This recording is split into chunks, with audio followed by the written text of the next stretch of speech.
خب بچه فردا جشنواره هستش و شما باید برای من یه انشای خیلی خوب بنویسید و حتما فردا برای من بیاریدش. من نمیدونم انسه چیه، بذار برم مامانم بگم بهم انسه بگه. تازه از خواب بیدار شدم، هیچ حوصله‌ای ندارم. یه بسم الله بگم بلند شد. بسم الله الرحمن الرحیم.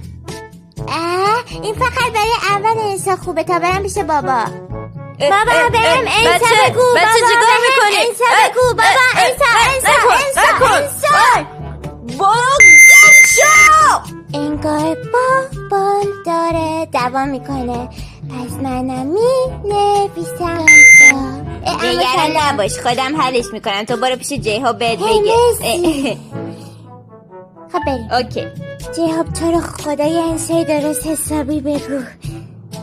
آها غول آمد، میزنم لهش میکنم. بگیر آقا غوله.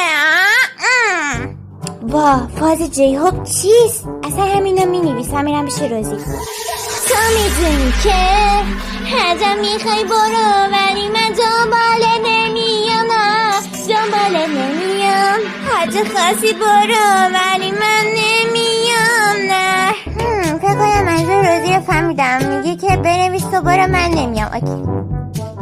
خب بچه ها برم انشاهاتون رو بخونین، به خاطر جشنواره میخوام ازتون فیلم بگیرم. بی صلاح الرحمن الرحیم.